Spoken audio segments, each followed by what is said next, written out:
Bonjour Aude, bonjour Olivia, Bonjour nous sommes Céline. heureuses de vous retrouver aujourd'hui. Alors aujourd'hui nous allons aborder le coût de la PMA. Alors, que coûtent les actes de PMA? Alors, c'est une question intéressante parce que c'est des données sur lesquelles on n'avait jusqu'à maintenant pas de chiffres précis et c'est la Cour des comptes en octobre 2019 qui, pour la première fois, s'est attelée à ce sujet et a rendu un mémento assez précis sur ce coût dans son rapport sur le financement de la sécurité sociale. Alors, elle a d'abord pointé du doigt la difficulté d'évaluer le coût de la PMA puisque les cotations des actes qui permettent de chiffrer le coût de la PMA dépendent de chacune de leurs spécialités selon qu'on est sur de l'acte médical, de la pharmacie, du laboratoire, etc. Donc, il y a déjà, elle a pointé du doigt cette première difficulté à évaluer vraiment le coût global de la PMA. Donc, elle a fait une approximation qu'elle espère la plus fidèle possible, j'imagine, mais ce n'est pas non plus un chiffre tout à fait exact et précis. Elle l'a quand même chiffré en disant que globalement, pour l'assurance maladie, en 2016, on n'a pas les chiffres pour 2018 ou 2019 qui auraient été plus récents, mais en 2016, on était déjà à 295 millions d'euros pour l'assurance maladie, sachant que ce sont des chiffres qui ont depuis nécessairement augmenté puisque le nombre d'actes de PMA a augmenté. Et en partant de là, elle a réussi à chiffrer en prenant en compte le coût d'une naissance, c'est-à-dire un enfant qui naît par PMA, combien a coûté sa conception. Et donc, elle a tiré les chiffres suivants. Pour une insémination artificielle, on est à 7 000 euros à peu près.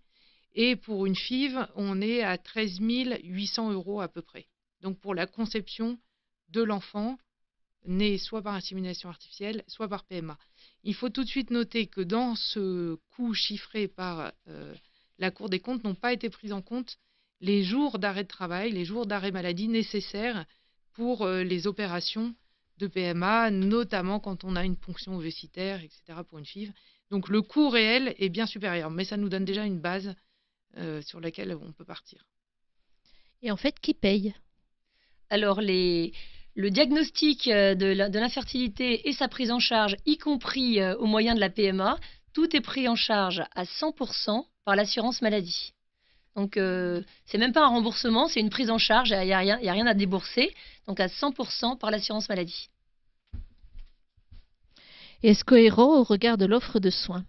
Alors, justement, c'est au contraire, ce n'est pas cohérent du tout par rapport à l'ensemble. Déjà, la PMA aujourd'hui, actuelle, donc c'est de celle-là dont on a eu les chiffres, telle qu'elle est pratiquée pour des cas d'infertilité pathologique ou des risques de transmission d'une maladie grave, donc dans un contexte thérapeutique. La prise en charge à 100% est pratiquement inexplicable parce que le principe de la prise en charge des soins en France, c'est la participation de l'assuré via ce qu'on appelle le ticket modérateur. La prise en charge à 100% est exceptionnelle. Le principe, c'est que l'assuré assure une partie des frais des soins dont il a besoin. Ça date de 1945, et le but, c'est de responsabiliser les assurés. Alors, après ça pourrait être compensé par des mutuelles, etc. Mais là, on parle de l'assurance maladie. La prise en charge à 100%, elle est réservée à des cas exceptionnels, notamment les maladies longue durée, par exemple. Et puis, par ailleurs, de façon générale, pour qu'un soin soit pris en charge à 100%, il y a quand même des critères d'efficacité et d'efficience. Et là, en l'occurrence, les actes de PMA sont peu efficaces. Il y a un taux de succès qui est inférieur à 20%, donc ce qui est quand même assez paradoxal. Et puis, les personnes qui recourent à la PMA n'ont pas, la santé des personnes n'est pas en danger, leur vie n'est pas en danger, ils ne sont pas confrontés à une pathologie qui handicape leur vie, d'autant plus que les actes de PMA, comme on l'a évoqué dans une émission précédente, ne sont pas sans risque sur la santé des enfants, puisque les données statistiques montrent une présence beaucoup plus importante chez les enfants issus de PMA de certaines pathologies. Voilà, donc pour toutes ces raisons, la prise en charge à 100% par l'assurance maladie est incompréhensible. Et on voit bien qu'il en résulte une inégalité à l'égard des malades. On a parlé du budget annuel en 2016 de la PMA, 296 millions d'euros. 295. 295 millions d'euros. Bon, et il y a quelques mois, le gouvernement a annoncé un plan d'urgence pour les urgences, c'est le cas de le dire. Il n'a pu débloquer que 250 millions par an, hein, sur 3 ans, pour les urgences qui concernent tous les Français en situation d'urgence. Donc on voit bien que ce budget n'a rien d'anodin. Et quand les assurés se sont exposés à une baisse de l'offre de soins dans tous les domaines, eh bien cette prise en charge à 100% des actes de PMA, elle n'est pas juste. Et puis alors, dans le contexte du projet de loi de bioéthique qui prévoit la PMA pour des personnes qui ne souffrent pas d'infertilité, donc en dehors de tout contexte thérapeutique, alors là, elle devient carrément incompréhensible. C'est-à-dire qu'il y a peu de temps, l'homéopathie a été déremboursée parce que son efficacité thérapeutique n'était pas prouvée. Alors moi, je ne sais pas si l'homéopathie était efficace ou pas, mais je retiens le critère. En ce qui concerne la PMA pour les femmes célibataires, les couples de femmes et les couples fertiles, qui est organisée par le projet de loi, donc là, ce qu'on appelle la PMA non thérapeutique, il n'est même pas question de prouver une efficacité thérapeutique. On n'est même pas dans un contexte thérapeutique. Donc il y a d'efficacité thérapeutique ni prouvée, ni même alléguée. Et pour autant, alors que des soins comme l'homéopathie ont été déremboursés pour ce motif, le projet de loi en l'état prévoit la prise en charge à 100% des PMA pour des personnes qui sont fertiles. Voilà, donc ce n'est pas du tout cohérent et c'est même source de graves inégalités à l'égard des malades. Merci. Et à qui cela profite-t-il? Alors, à qui cela profite? Donc, en France, c'est un système très particulier qui n'est pas comparable aux autres pays, puisqu'en France, on a, comme on vient de le dire, l'assurance maladie qui prend en charge à 100% les actes de PMA. Aujourd'hui, on a parallèlement un mouvement d'investissement des fonds financiers qui prennent pied dans le domaine de la santé et du médical, et notamment dans le domaine de la procréation médicalement assistée. On a 52 départements en France qui font de la procréation médicalement assistée. Dans 14 d'entre eux, l'exclusivité de l'offre PMA est faite dans des cliniques privées à but lucratif. C'est-à-dire à but lucratif, quand on parle de cliniques privées à but lucratif, c'est-à-dire qu'elles appartiennent à des investisseurs financiers, soit privés, soit à des fonds d'investissement, pour la plupart du temps étrangers, dont le but est donc de réaliser un profit financier. C'est-à-dire qu'on sort d'un but immédiat de médical, d'amélioration de l'offre de soins. Là, l'intérêt d'un financier, quand il investit dans une clinique à but lucratif, eh bien, c'est forcément de réaliser des bénéfices sur l'opération financière qu'il a menée.